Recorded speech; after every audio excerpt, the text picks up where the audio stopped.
You may have started this course thinking that yoga is just an exercise class where people show off their contortionist skills. Or maybe you thought you would have to change religions or eating habits. Well, the word yoga is a Sanskrit word which is commonly translated as to unite and teaches people to calm their body and mind through physical exercise, breathing, and meditation.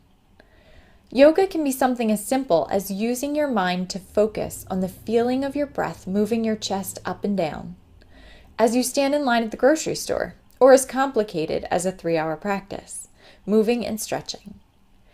There are many different styles of yoga, such as hot yoga, laughter yoga, hatha yoga, restorative yoga, and these can range from extremely physical to completely restful. But they all aim to unite body, breath, and mind. And this allows you to feel more aware of yourself and connected.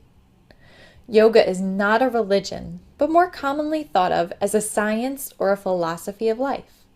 As you unite your body, breath, and mind, it helps you reach one of the goals of yoga, to eliminate dukkha, which is a Sanskrit word for suffering. Suffering can be physical symptoms like pain in your body, or it can be mental symptoms like anxiety and depression. Using an intention, which we'll talk more in detail about later on, can help you to release old thoughts and ideas that can cause suffering.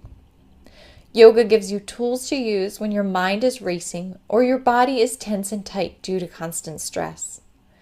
I like to think of yoga as a grown-up timeout, just a break from our endless cycle of thoughts.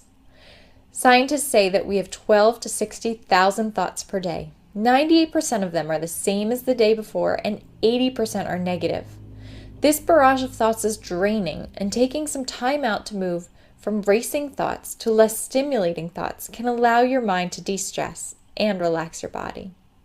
Please join me in the next lecture to learn how yoga can transform your life.